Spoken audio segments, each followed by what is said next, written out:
It's going now. Okay. It is. Okay. Sorry about that. We've had technical difficulties. The meeting did not start until now that we're live on YouTube. So I want to make that clear. We've had a very difficult time this morning with technical problems, and apologize to all of you who are here and those of you who are watching us on YouTube. Good morning. It is February 18th, 17th or 18th. Oh, Lord. It is February 17th. It is February 7th, Wednesday, February 17th. This is Senate Judiciary Committee. We're taking up S7, which is a bill having to do with expungement. As we are extremely fortunate this morning to have the Josh Gaines from the Council of State Governments Justice Center. All of us should be very familiar with the Justice Center. They've done terrific work around the nation, specifically here in Vermont, helping us with a variety of different issues. And I was contacted by the executive director that the Justice Center had looked at Vermont's collateral consequences and how we could help with reentry. And so I thought it would be a great idea to have Josh here. Fortunately or unfortunately for Josh, he didn't have to fly up from North Carolina. Welcome to Senate Judiciary, Josh. And Bryn and I and Josh met with Megan Quattlebaum, who is the executive director of the Justice Center, and planned out the presentation this morning. So hopefully we're not too far behind time. You may need to share the screen. I don't know who's got the sharing stuff. Bryn, do you have it or does Peggy have it? I think I can go ahead and share on my end. Okay, good. Yeah. Great job. And thank you, and good morning to everybody. And thank you for inviting me to be here today. Let me get the screen sharing going here. I did have it right. You're in North Carolina, right? Right. Yes, in Raleigh, North Carolina. Great. Which is sunny for the first time in what feels like years today. I'm happy to say. Are you all able to see that? Yeah. Yes. Yes. Excellent. Excellent. Like I said, thank you for inviting me here today. What I'd like to do is provide a little bit of context around S7 with respect to the barriers to employment that are posed by a criminal record in Vermont, and discuss some of the best practices that we've seen emerging from other states with respect to mitigating the unwanted impact of those barriers, and take a look at how Vermont fares with respect to incorporating those barriers into the laws and policy in the state.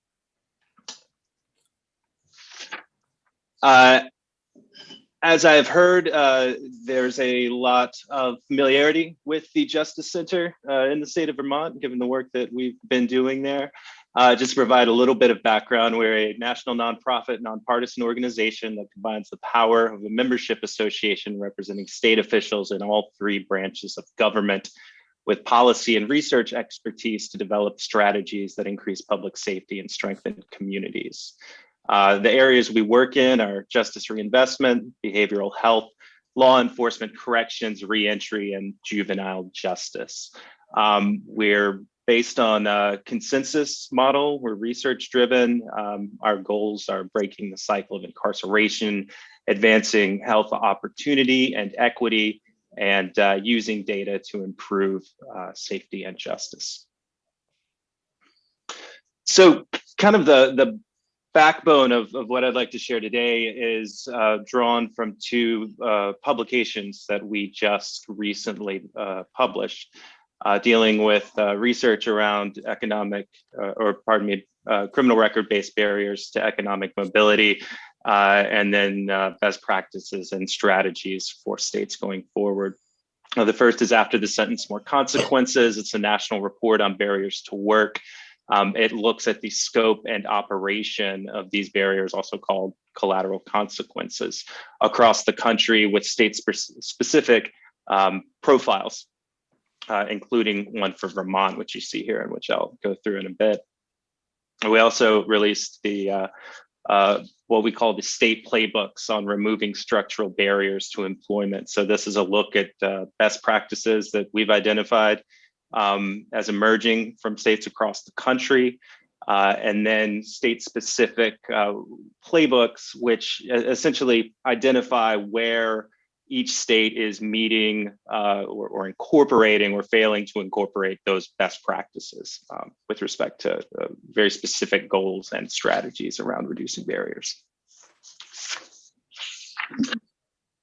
So first off, just providing some background on structural barriers. When we talk about structural barriers and collateral consequences, what we're talking about are legal and regulatory restrictions that require or authorize the denial of employment or licensure due to conviction.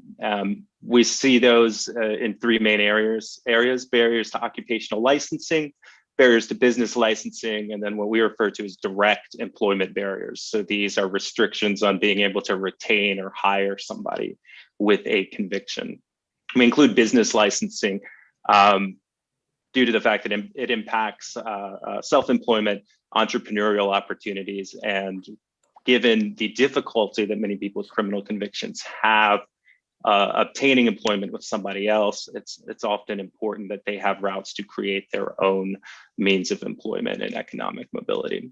So this graphic right here just shows the number of barriers imposed by Vermont law and regulations that affect each of these three areas. You can see, as is typical across the country, occupational licensing, this would also include professional licensing, is at the top there. Can I ask a question about that? Certainly. Are you saying that there are 110 professions in Vermont that use a criminal record as a barrier to licensing? No, there are 110 provisions of law and regulation in Vermont that limit occupational licensing, broadly speaking. So, one or more occupational licensing opportunities based on a criminal conviction. Oh, I'd be curious to, I'll look, I want to look more into that because I chair the committee that that deals with the Office of Professional Regulation. And there are very, very few occupations that they regulate that do any kind of criminal background check or even ask. Oh, interesting. And I'll get into that a little bit more. I've done a little bit of work over, on the kind of umbrella agency side. And I've got an example of sort of the overarching law that covers all professions and occupations. Thanks. There, certainly. So you can see here, we also looked at the fields and industries that were most impacted in every state. This again refers to the number of legal and regulatory provisions that limit access to each of these specific fields and industries. These are the top 10 in Vermont. Again, it's not atypical from the rest of the country. Healthcare is very much at the top, which tends to be problematic since it is one of the most in-demand, fastest growing industries. Often, especially in more rural areas, the demand for people who are able to work in the healthcare sector greatly exceeds the number of people who have the requisite credentials and training.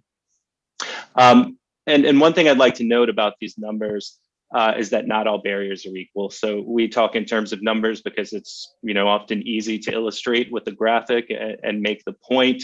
But the number of barriers that impact a particular field don't equate to impact as far as the number of people who are going to be affected with criminal convictions.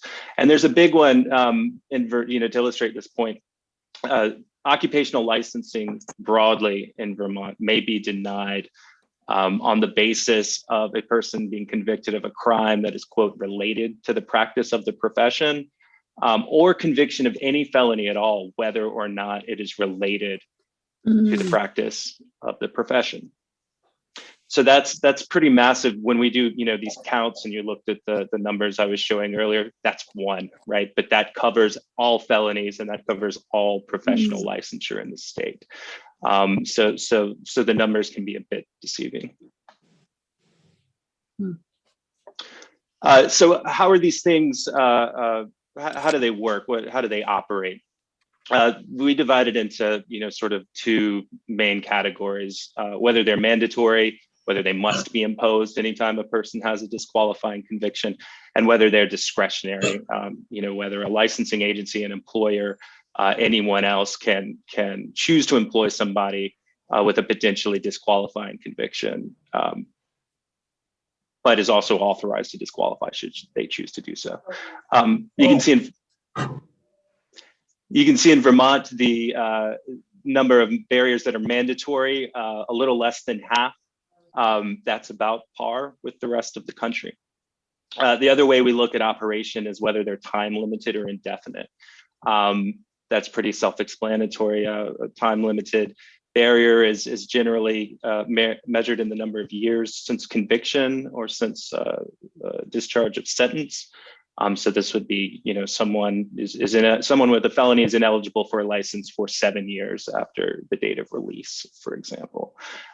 Indefinite consequences, indefinite barriers persist indefinitely, and they could persist for life if someone is not able to get expungement, sealing, a waiver, or take advantage of some other legal mechanism that removes that barrier.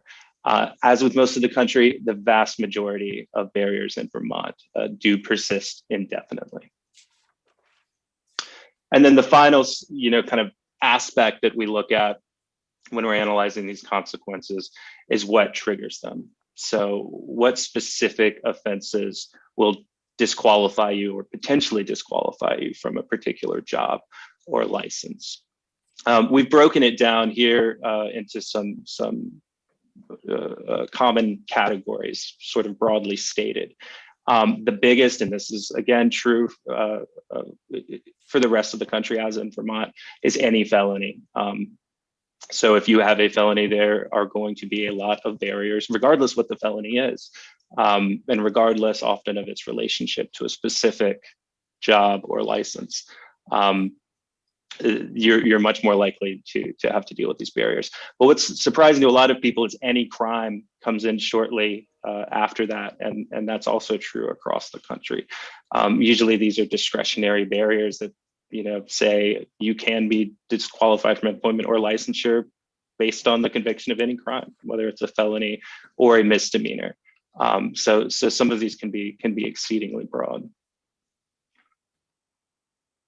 So that's kind of a brief overview of the data that we've identified. I should mention that data comes from the NICCC, the National Inventory of the Collateral Consequences of Conviction, which was started by the ABA some years ago, was maintained by us at the Justice Center for a while, and is now housed at the American Institute for Research. It's a project that's funded by the Federal Department of Justice and the Bureau of Justice Assistance. So knowing what we know about those,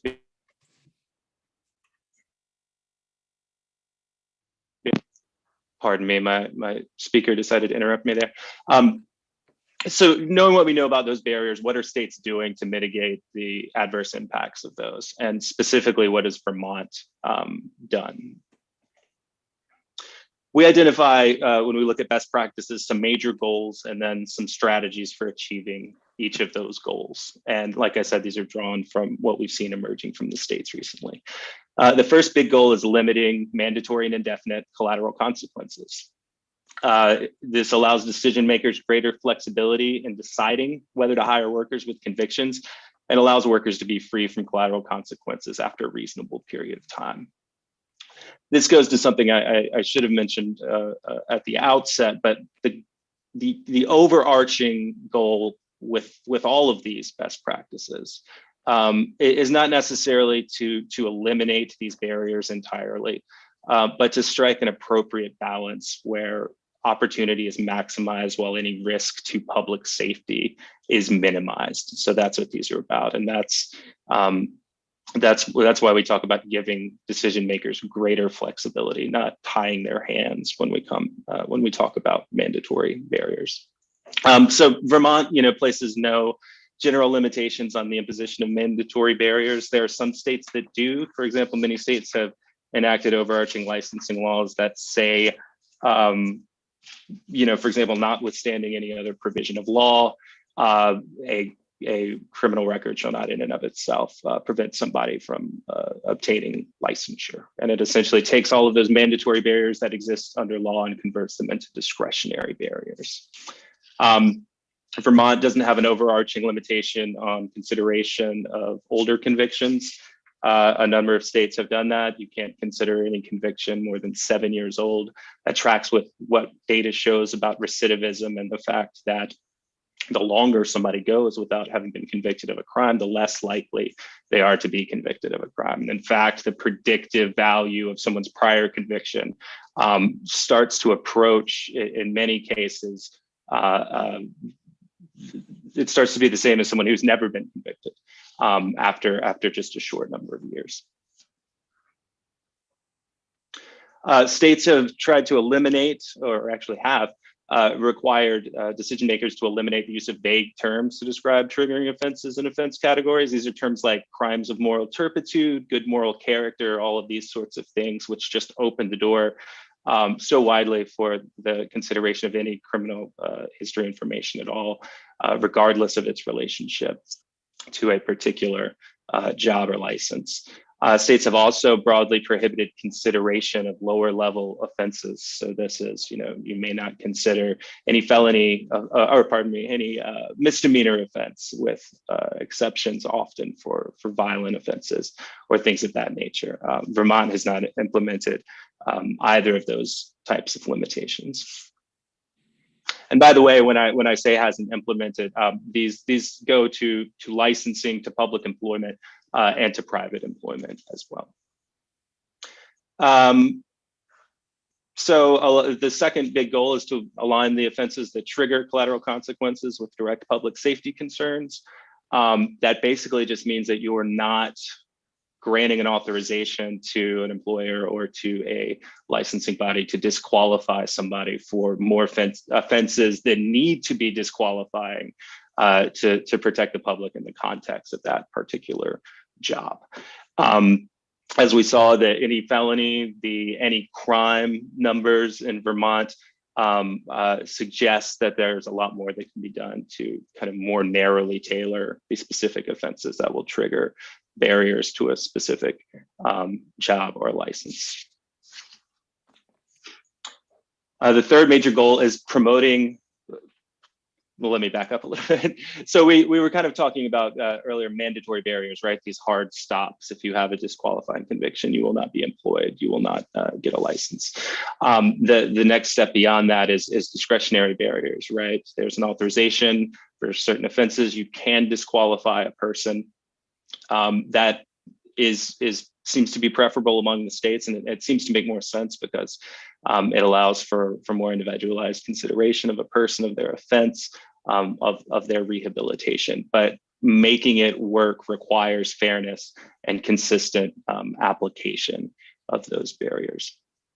So one thing that a lot of states do is to require decision makers to apply a direct relationship test to any conviction consideration. So this would be, a person shall not be disqualified for a conviction that does not directly relate to the tasks and duties of the job or license, for example. Vermont doesn't have one of those tests that covers employment or really licensing. As we looked at that broad licensing law earlier, the law said that you can, or a licensing body can deny somebody for a misdemeanor that's related to the practice of the profession, but that limitation doesn't apply to felonies. In the same vein, states— Josh, if I could ask a question. Certainly. Going back to this. So let's say somebody committed a felony embezzlement, just as an example. And would Vermont law allow them to take a position that wasn't related to any transfer of money, for example, in a construction business? Would that disqualify them from working at some company that doesn't, they wouldn't be dealing with the money per se? Right, Are we right. denying people that right, that it's not if it's not connected to the actual offense? Well, I think is that there's two issues. So there's the legal issue, right? What's permissible, and then the, as was brought up earlier, the issue of, in practice, what sort of denials are actually taking place. So if we're talking about licensing, certainly that embezzlement conviction as a felony could be the basis for disqualification from any occupational or professional license. I actually, I am just stunned by this presentation, because we have worked really hard with the Office of Professional Regulation, and they regulate a little over half of the occupations in this state. And there is nothing in there that allows any of this. I'm just stunned by this presentation. I can't, if somebody, in Senator Sears' example, if somebody was convicted of embezzlement and then they applied to get they decided they were going to change their occupation, and they applied to get a license as a barber, they would get a license as a barber. That it doesn't, none of this is in our professional regulation standards. But it's not in law. Yes, it is in law. Our professional regulation standards are in Title 3 and Title 26.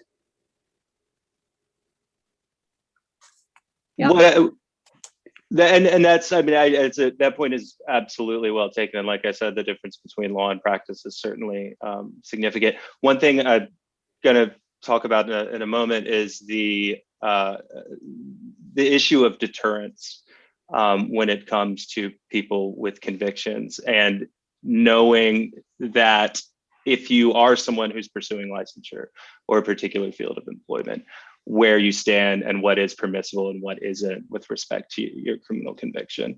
Many states have put these sorts of limitations in place, not just to restrict the authority of licensing bodies, but to provide greater transparency about the process, to create clear expectations with respect to the people who are actually seeking applications.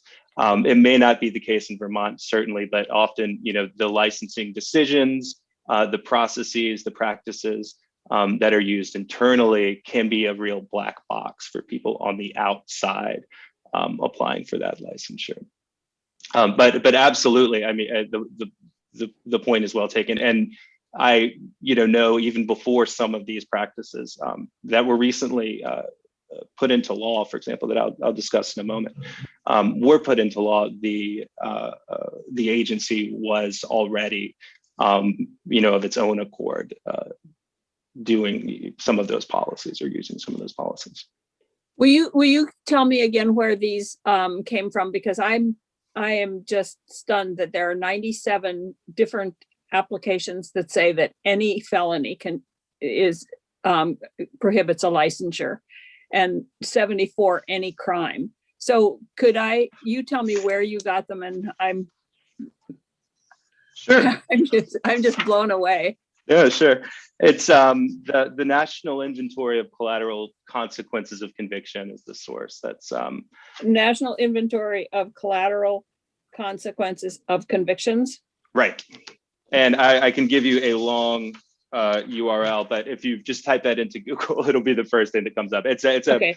searchable database that Okay, categorizes thanks. all these laws. Yep. Certainly. And like I Thanks. mentioned, if you want to check out the general authorization to deny based on any felony, that's 3 VSA 129, which I put up on the screen earlier.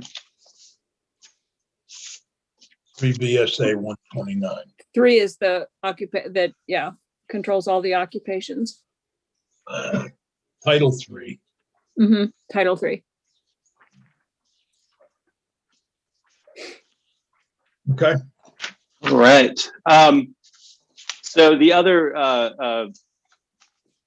when we're talking about fair and consistent application, is to require individualized consideration of applicants with convictions.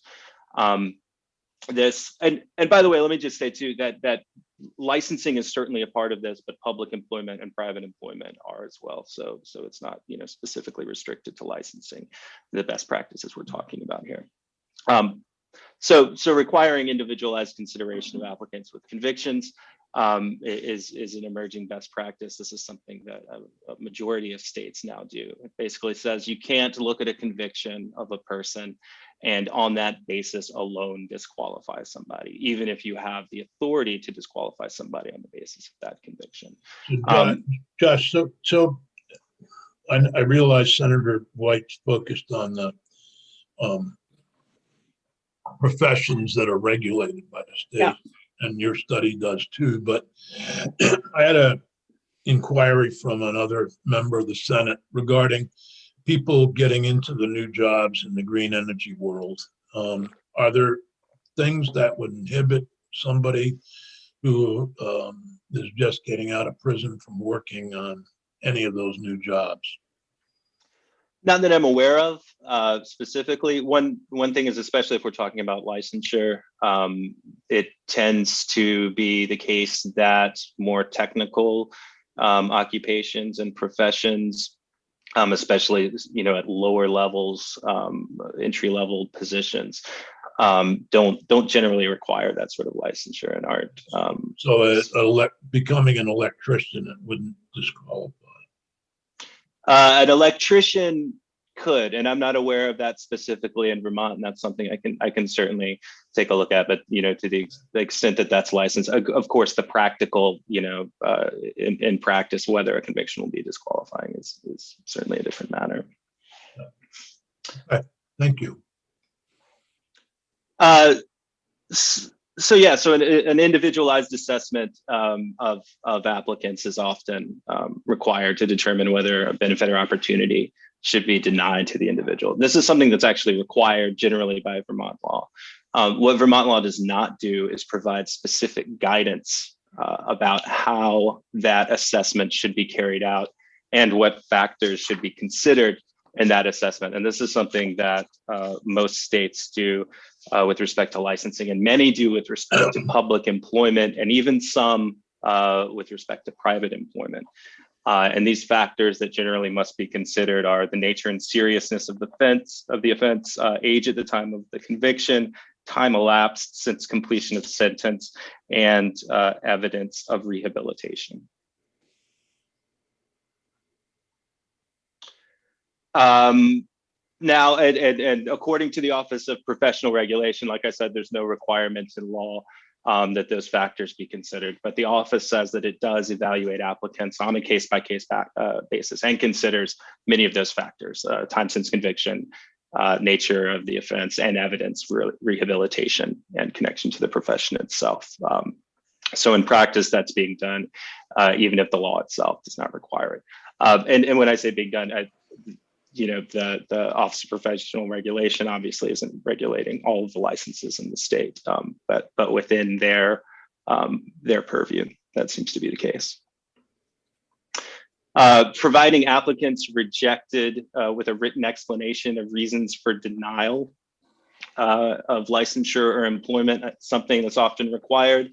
It creates a record for an appeal of any agency denial of public employment or occupational or professional licensure, and it actually requires the decision maker to do the analysis, to go through what the law requires. and to articulate exactly what it is that makes somebody ineligible.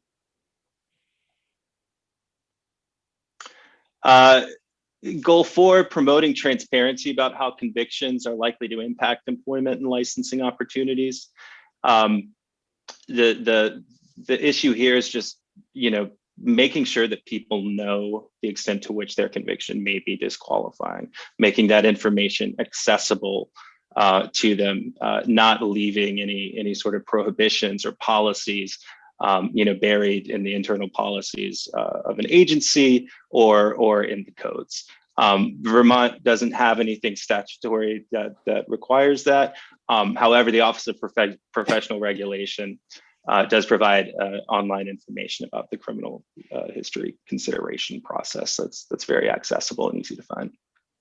Actually, we did last year, or 2 years ago, pass something that, and I believe it's in the statutes now, that in the Office of Professional Regulation, that if there is somebody can inquire about a very specific conviction that they have and can ask the office if that particular conviction would stand in their way of applying for a license, so that they know it'll be reviewed case by case, so that they know, yes, this is a conviction that will, it's felony, and I mean, it's embezzlement, and so you won't be certified as a CPA or licensed as a CPA.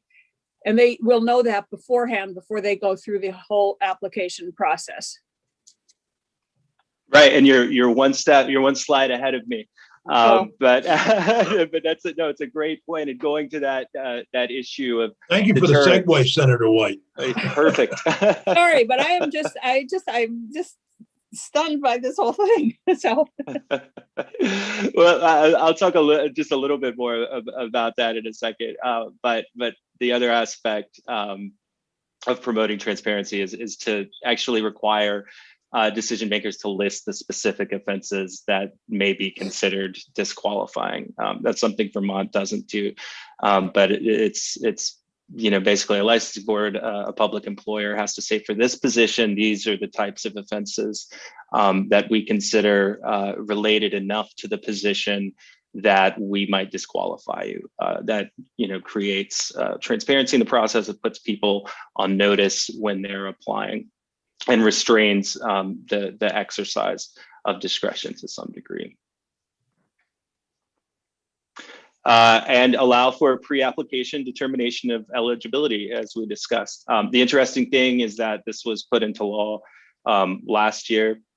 It was being done by, or at least was about to be put in, a process was about to be put into effect by the professional licensing agency before the law was actually enacted. So there was already some movement there on the regulatory side. The big deal with this is it costs a lot of money. It takes a lot of time to get a license. And the idea that you would have to do that with a conviction and assume the risk that whole time, that when you ultimately apply for licensure, that you would be denied based on your conviction, is a huge issue. So this allows you to invest that time, invest those resources with the confidence that it'll actually pay off there for you. Okay. Go ahead, Senator. Well, I'm surprised, because the reason we did this was so that people would know up front. It doesn't take any more time. They just apply. They just inquire of whether it would eliminate their ability to get a license or not. And then that they are told yes or no. So if they're told no, it doesn't increase the time at all. If they're told yes, it will, they know that they maybe should seek a different profession. But it doesn't. I'll have to check and see exactly what we passed, because that was the intent of it, so that people, and it doesn't add any time to getting the license. And actually, licenses are granted very quickly at OPR. Not so for teachers, but Please, So, I hope you're not taking this presentation as an insult. no, I'm just Hard work. confused. I'm just really confused by it because we have worked so hard with OPR and we've seen nothing at all like this. So I'm just confused. That's all. Well, Well, I'll say, I mean, I didn't mean to suggest, if I did, that there's any sort of delay or anything like that. That's the results of this pre-application eligibility. It's, as far as time goes, the only point I was making is that it allows you to do it earlier to get that determination earlier rather than later after you've invested time or money to meet the general qualifications for licensure. And that's, of course, now statutory. It applies to the agency as well as all other licenses and occupational and professional licenses in the state.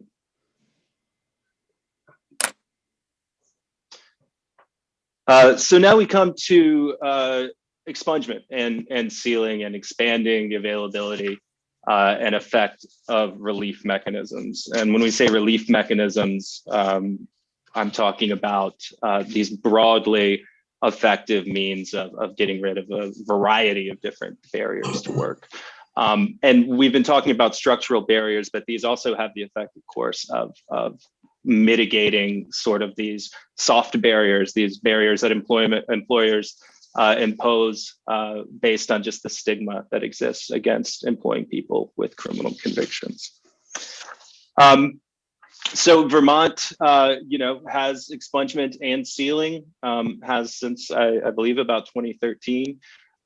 Generally available for nonviolent misdemeanors and a small number of felonies after a waiting period of 5 to 15 years, depending on the offense. And eligibility, of course, can be restricted for subsequent offenses and many serious offenses within those eligible categories. Otherwise eligible categories, I should say, cannot be expunged or sealed. What we flag as sort of a stop sign here in Vermont is that it's not generally available for most felonies, and it's of course not available for many misdemeanors. S7 would remedy this to a large degree by making it available for felonies, broadly speaking, except for those that are listed offenses. So that is certainly, I think, a step in the right direction. And I will say that those felonies would, of course, be eligible only for sealing with an allowance for expungement after a number of years. States have steadily expanded the scope of offenses eligible for record relief over the years. At least some classes of felonies are now eligible for relief in over 30 states. And 13 states now make felony record relief. And when I say record relief, I mean expungement and sealing as it's generally understood. But 13 states have made that available for most felonies, with exceptions for certain serious offenses. States have also been increasingly expanding the scope of eligible offenses. There's been a trend toward reducing the waiting period for record relief. Several states now allow for misdemeanor relief after a waiting period of just 3 to 5 years. In some states, misdemeanor relief can be sought as early as the time that a person completes their sentence. Felony waiting periods have also declined. Waiting periods of 5 to 7 years for felonies are not uncommon. S7 would put the minimum waiting period for a felony at 10 years in most instances.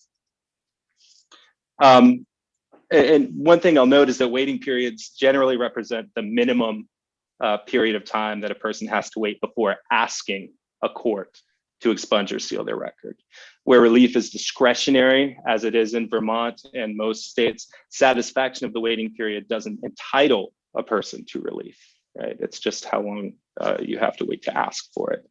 And of course, policies around eligibility generally in all of the states involve balancing the scope of discretion allowed to grant relief with the waiting periods and the offenses that are eligible. So that's something that every state has been wrestling with as they develop these policies.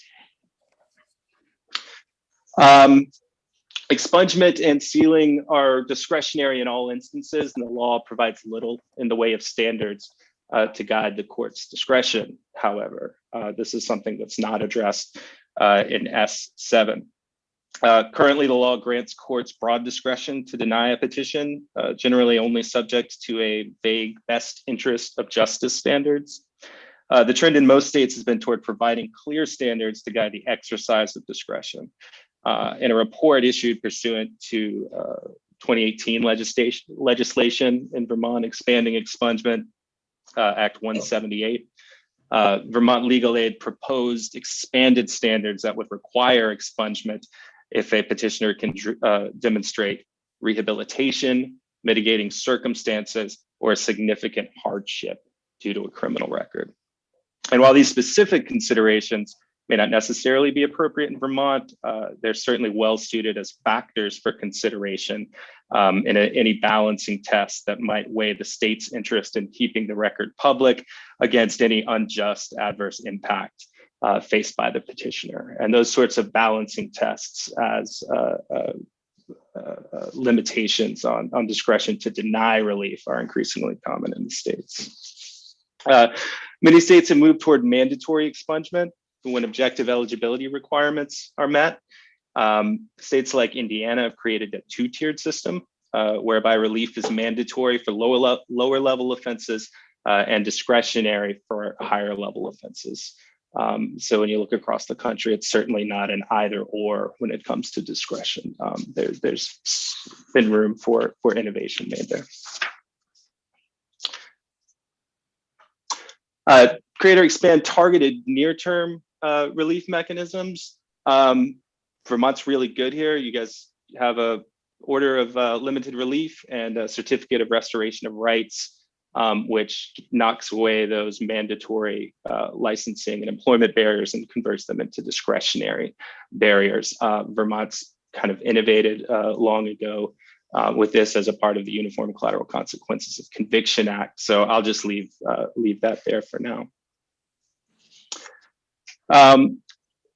When it comes to expanding the availability and effective relief, and I'm about to wrap up here, limiting barriers to access limiting barriers to accessing relief, excuse me, is something that states have been focusing on. So Vermont's pretty good in many areas of this.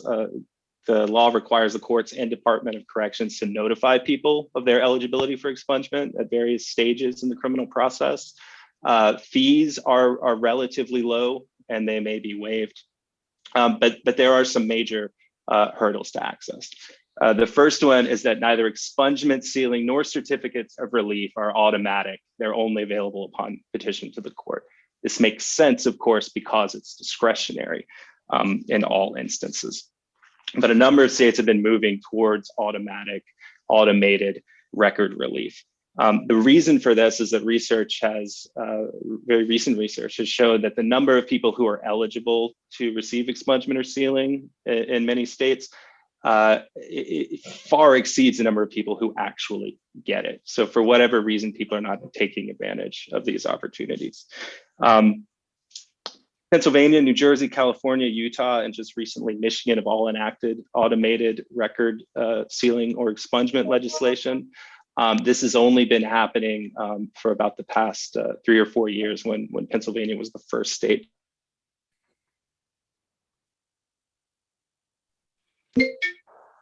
Louisiana right now has a clean slate task force that's established by a House resolution and currently investigating what it would take to enact that in Louisiana. And the reason that task force exists and the reason other states have created similar task forces prior to enacting such laws is that there are a lot of significant technical challenges to automatic expungement, particularly in large states where records are maintained differently depending on their age or jurisdiction.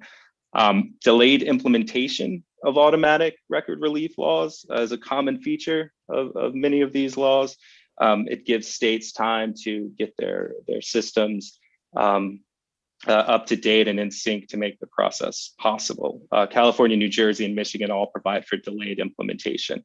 And they are, quite frankly, all taking longer than they thought they would to finalize that implementation. In Vermont, 2018 report from the Department of State's attorneys and sheriffs was pursuant to the 2018 legislation I mentioned earlier, was tasked in part with considering the viability of automating the relief process in Vermont. They concluded that it could potentially support a process, but would need additional time to assess the potential costs and resources associated with such an expansion. Another major barrier, if you have a restitution order outstanding, you are ineligible in Vermont for sealing and expungement. States have generally been removing financial barriers to obtaining relief, which makes some sense when you consider that the justification for many of these forms of relief is to expand economic opportunities for people.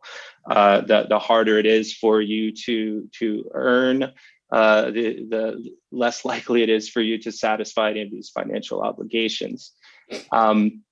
There is, I think, a question of whether and this is something states have dealt with, whether these financial barriers, making them a condition of receiving relief, is because you want to incentivize people satisfying those financial obligations, or because you want to make sure that you can enforce those obligations once the record of a conviction is sealed or expunged. And they're really two different questions. If it's to incentivize satisfaction to a certain degree, you're hamstringing people's ability to be able to do that by putting relief that could help them obtain economic mobility out of reach until that's done. If the issue is making sure that orders can be enforced after the record is expunged or cleared, many states have remedied those with technical revisions that essentially, say that the expungement or sealing shall not affect any financial obligation, which can still be enforced by the court. And those are, I think, sort of the main barriers. The process, the final one here, for obtaining relief can be burdensome. That is certainly true, but I think some of these other best practices that we mentioned go a long way towards dealing with some of those barriers.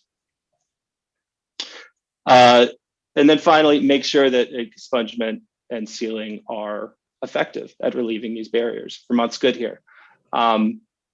A person shall be treated in all respects as if they've never been arrested, convicted, or sentenced for the offense once either expungement or sealing is granted.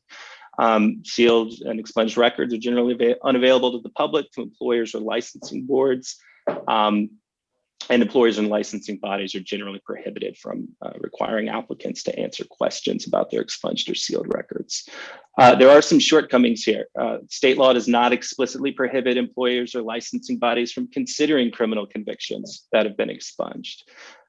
Just because it's expunged doesn't mean information about that conviction is not out there and could fall into the hands of employers or licensing boards. It's particularly true given the number of commercial background check providers who, scrape this information on criminal convictions, keep it in their database, report out to employers, but don't go back and update or sync their databases to make sure that expungement orders and sealing orders are taken into account with what they're reporting.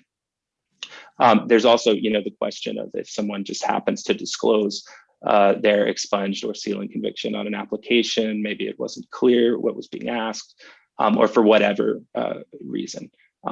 But either way, there's nothing that explicitly prohibits consideration of expunged or sealed convictions. And then can I ask, how do we do that? For example, I always use the arrest record of former President Bush in Kennebunkport, Maine, for a DUI. I think it was a DUI.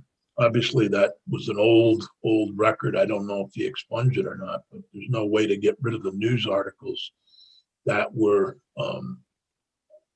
placed in the newspapers at that time. So how do you prohibit employers from considering convictions if they look back and find it Yeah, the way that most states have done it, frankly, is to simply state in statute that employers shall not deny a person on the basis of an expunged or sealed conviction. The question of enforcement is obviously, right, a very Yeah. different one. Yeah. And some states, that have, really strong, employment commissions, fair employment commissions, those sorts of things. New York has this, Illinois has this. Actually, have some public enforcement provisions for those types of prohibitions. Largely, most states set it out as a statement of policy, a prohibition. I think one thing is goes back to some of the stuff we looked at earlier about transparency and accountability when it comes to limitations, requiring, for example, that that an employer or a licensing body provide written explanation of the reasons why a conviction would be disqualifying. In such an instance, right, you wouldn't be able to take into account any expunged conviction or reflect that in any written explanation. But certainly enforcement is a major shortcoming across the country when it comes to dealing with information about a conviction as distinct from an official record about. Josh, could you speak a little bit about the difference between expunge and sealing? We had a state's attorney talk last week, last time we took up the bill, discussed the idea that she's concerned about who has access to a sealed record. In many cases, law enforcement still has access to that sealed record. Yeah, so broadly speaking, across the states, expungement and sealing don't mean a lot. Expungement could, in one state, could be equivalent to sealing in another state, and vice versa. I think Vermont, in the way it distinguishes between the two types of relief, is actually, kind of huge to what people would expect. An expunged record is doesn't exist pretty much. A sealed record still exists. It's just placed under seal, and it may be accessed for certain purposes, including law enforcement purposes. And this, I think, goes back to well, let me say first, the way that Vermont has, or the fact that Vermont has two different mechanisms, expungement and sealing, available, that they're distinct, that they're available for different offenses, that's very different from what most of the states do. Most states either have one or the other. You either get sealing or you get expungement. Functionally, from the perspective, I think, of most people who are seeking relief, there's not much of a difference, right? A sealed conviction can't be accessed by employers, licensing agencies, et cetera. Neither can an expunged conviction. A sealed conviction, you're treated under the law as if you were never convicted. Same thing with an expunged conviction. The only difference is whether that record exists and whether limited access to that record is provided. And I think to some degree, this goes back to that issue about, enforcing restitution orders or other, orders of the court. That obviously becomes very problematic if you're expunging convictions, where the record itself and the conviction itself goes away. Not such an issue if you're sealing the conviction, which confers rights to a person, restricts access, but doesn't itself destroy the record or take it out of consideration by the court. Thank you. That's helpful. Certainly. Once again, we're odd in terms of what the majority of states do between sealing or expunging. Yeah, and I think this goes back to on one of these earlier slides, the idea of making the process easy to understand and eligibility easy to understand for people. As a result of that, the distinction between sealing and expungement, it gets pretty complicated. It crossed my eyes a few times while I was reviewing it. So yeah, and then the other thing is related to ensuring that these are effective is that the law doesn't directly address whether a person with a conviction that has been expunged or sealed has the right to deny the existence if the conviction is asked about. So the law says you can't ask about a conviction. The question is, what if somebody does? Can you deny it? And a lot of states have gone and granted that affirmative right to people with I thought we expunged had done that, but convictions. we haven't. We should do that in S7. I believe the only limitation with respect to that is the prohibition on asking as opposed to the right to deny it. I see. Okay. I could be wrong about that. Okay. We went through this particularly on DUI sealing, because you can't go to Canada with a DUI and the person's ability to say no. Mm-hmm. Yeah. And it's, a lot of states have put it into their law, that you shall not be held liable for perjury or any other, criminal or civil liability for denying the existence of an expunged conviction, which can become an issue if an employer says, well, you told me you were convicted, or, similar instances.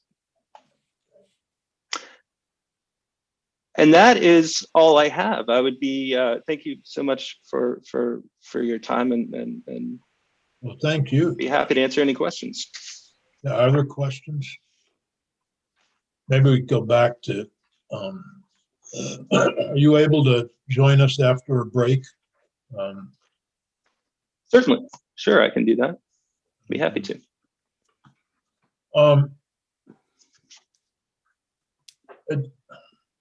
Can you take the sharing off so that we can see each other? Oh, yes. Apologies. Thank you. Go. Is there an opportunity in here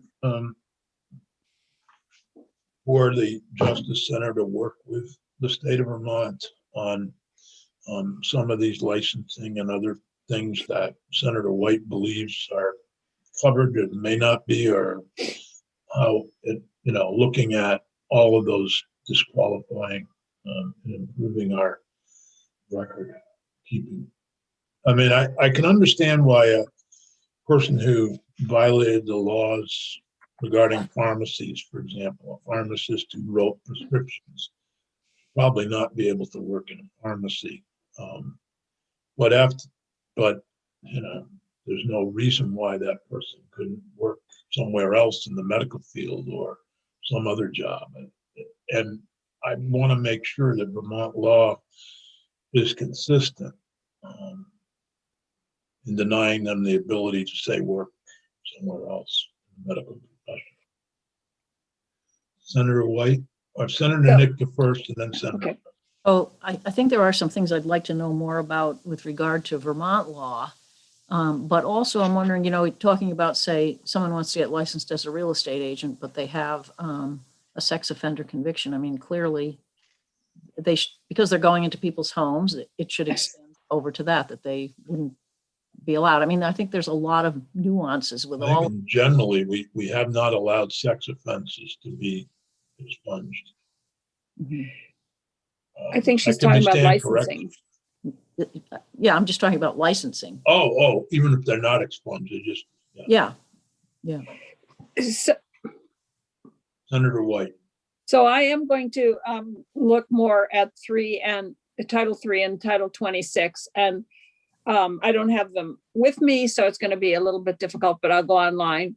But I do know, for example, that we almost did not pass the Interstate Nurse Compact. And the reason we disapproved of it, and in the end we passed it because it made such a huge difference to our nursing profession here in getting more nurses. The reason we were reluctant to pass it or to accept it was because they do have a statement that any felony prohibits you from getting licensed. So we almost didn't pass accept that nurse compact because of that. So that's why one of the things that just astounds me here is that we have these other things where we seem to be having any felony will disqualify you. So that it doesn't jibe in my mind. That's all. Well, Mm. Yeah, I'll We're- say we have been talking with the Nurse Compact people for years and have been involved with them and various projects that we've worked on, and that has been an issue for many states, and one that they up until recently have been unwilling to or uninterested in budging on. What I would like to be able to do, if possible, is to separate out the Justice Center's recommendations on expungement from those on licensing and other categories, and perhaps ask, I don't know if it needs to be formal, but at least if the Justice Center, and I believe they are, willing to work with Vermont on improving our standards, just have some kind of a working relationship to take a look at. Whether, it may be that there is no difference. It may be that you're correct, Senator White, and at the national, whatever it was, Center for, it may be that ours aren't written in law. Well, Am I making sense? we'll take that on if you want to in GovOps, because we I deal would with love to have OPR. you take, if the Justice Center is willing to work with your committee. Yeah, and we'll take it on, even if they feel they can't, we'll look at it and see. Oh, you froze. I Huh? did. Somebody did. Maybe it was me. I don't know. I don't know. Just say, we would of course be happy to provide Vermont, any assistance on these issues with the data that we have and the resources we have. If you're willing to look at those parts of this presentation, Senator White, as chair of government ops, I don't know that we need to put anything in statute, but we need to. For a study, we don't need to put anything in the bill for a study if you're willing to do it informally. And the Justice Center is willing to work with you on making sure that our collateral consequences laws are in terms of licensing regulations of professions. I just added it to my after crossover list. Okay, great.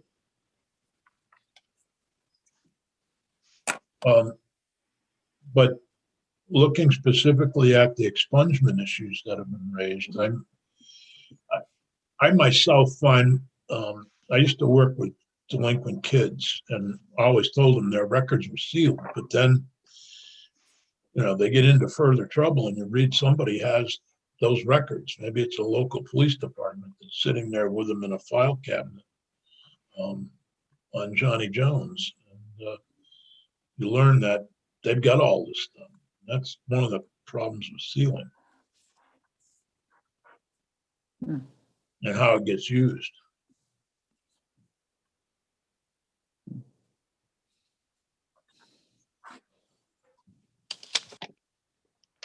I'm a little.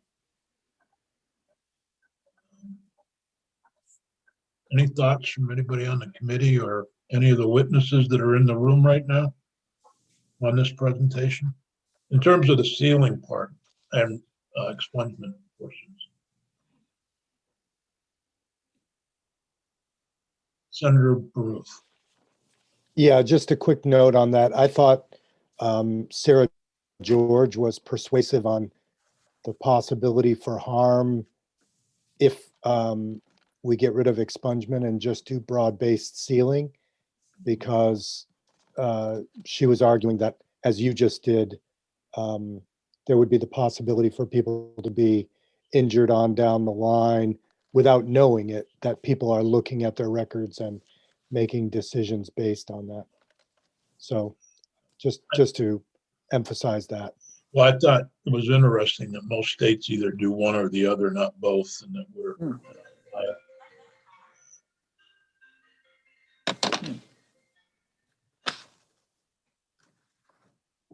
Yeah, I mean, I'll say that across the country, the issues of law enforcement access, of court access, are not something that have been prioritized. So it's very interesting to hear. that perspective in Vermont, especially, there have been a number of new expungement and sealing authorities created for the first time in a lot of states in the past, 5 or so years. And it is not at all uncommon for there to be, specific carve outs in those laws that permit access for courts and for law enforcement purposes. Well, I can see it on predicate offenses like DUI. But Pepper, did you want to comment? If we're just kind of limiting comments to the presentation. Yeah, right now, and then after the Sure. break, we'll come back to markup.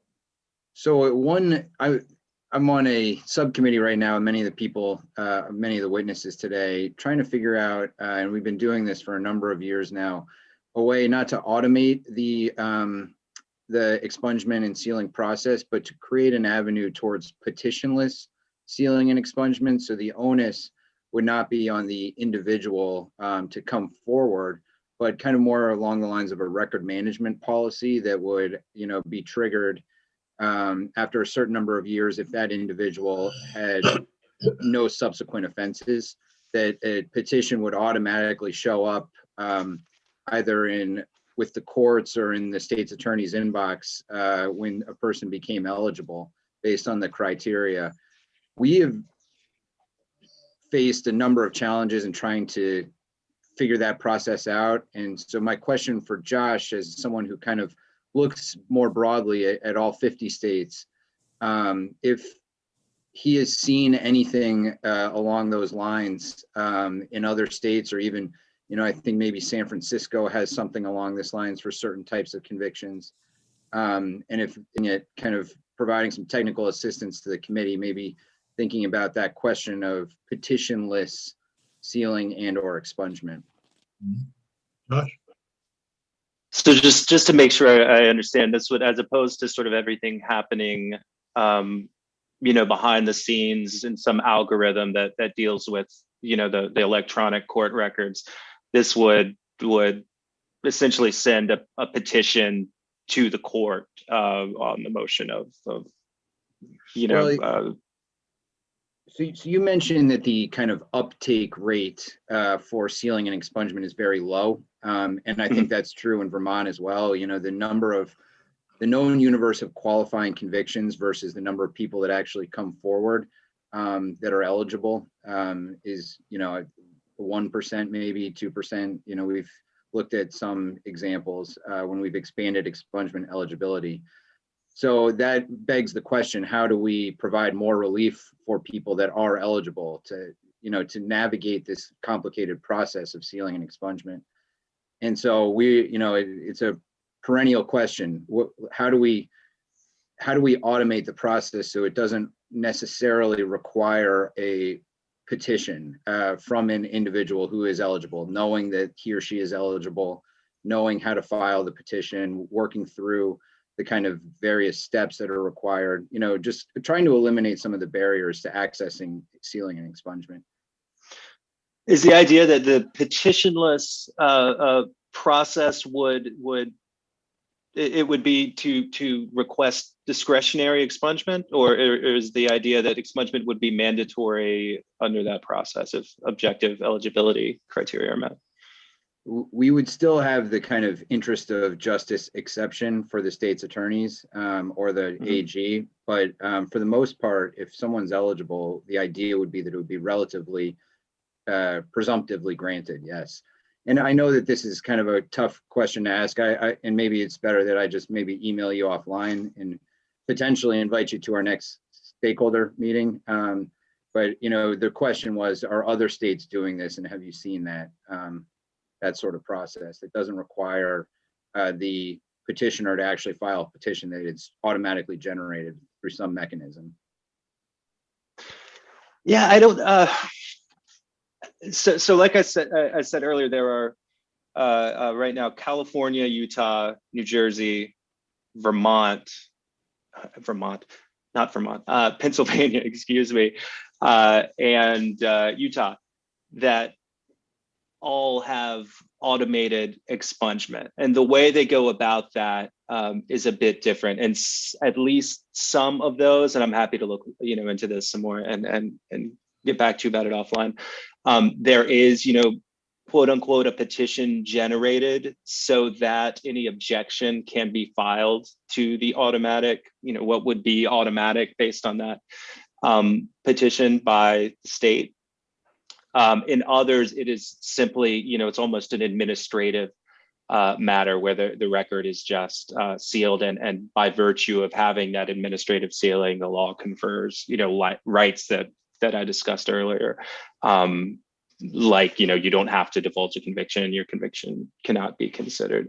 So there are not many models out there currently, but the models that are quite varied. I think the fundamental issue that all of them deal with is how do you get your technological infrastructure around maintenance of records to a place where it allows that. And obviously that's, in big jurisdictions or big states like Michigan, California, all of that, where there's not a lot of centralized control and maintenance of records, that becomes a massive issue. I know in smaller states, and I can't speak specifically to Vermont, where there may be a little more centralization of maintenance and oversight of records.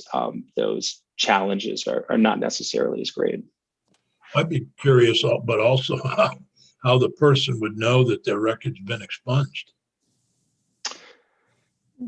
I mean, it's not necessarily that you can find that person, they may no longer be at the address that they were at when they were last supervised. I know that we've had a number of problems contacting people in the past, whatever the issue might be. I mean, how did it work when we did the automatic expungement on marijuana? Are people actually aware that the record's been expunged?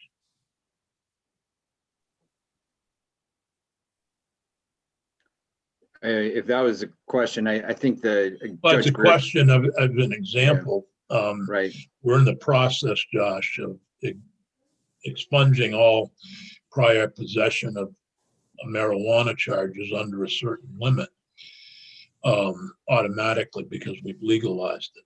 But I don't know that people who don't follow the law, who were picked up 40 years ago for possession of marijuana, would necessarily know that their record has been expunged and they're allowed to say that it doesn't exist if they were asked. And even though technically it may not have been expunged yet because it's taking time for the courts to go through it all, they're allowed right now under the law to say it doesn't exist. So it's one example. It's the only example I think of where we've done anything automatically, and I don't know if people would actually know that they could say that. Senator White? It's an interesting, I don't know if it's a conundrum or what it is. Philip would know what it was after I say it, but that we are, in the case of marijuana, it was because it was no longer a crime that there was an automatic expungement. But we're talking about, on one hand, we're talking about dealing with offenders and people on an individual basis and considering the totality of their risk to reoffend and their risk assessment and everything. We're talking about that. But on the other hand, we're talking about automatically expunging everybody for everything. And I just think that's an interesting, what is the word I'm looking for here, Senator Baruth? The conundrum, juxtaposition? You are muted, Senator. Conundrum. Okay. I like incongruity. Mm-hmm. One thing I can say to that point is, in at least some of the states that have gone forward with automated expungement, it is only for a limited number of offenses, there are usually significant waiting periods. And then for other offenses, higher level offenses, there is a discretionary petition-based process. So it's not either or across. So you across might the do board. all nonviolent misdemeanors, for example, Correct. after a certain period of time. I think James Pepper asked if you'd be willing to work with this informal committee. Is the Justice Center able to do that, or does it need to be a government entity? Should be fine. I'm happy to There you go, Pepper. provide any information I can, any assistance I'm able to. So yeah, please let's connect. Thank you. Thank you very much. Okay, we're going to take Chris, you'll be the final here, and then we're going to take a 15-minute break and get back to this bill. I'll be very quick, and it has to do, we last year talked about expungement and restitution.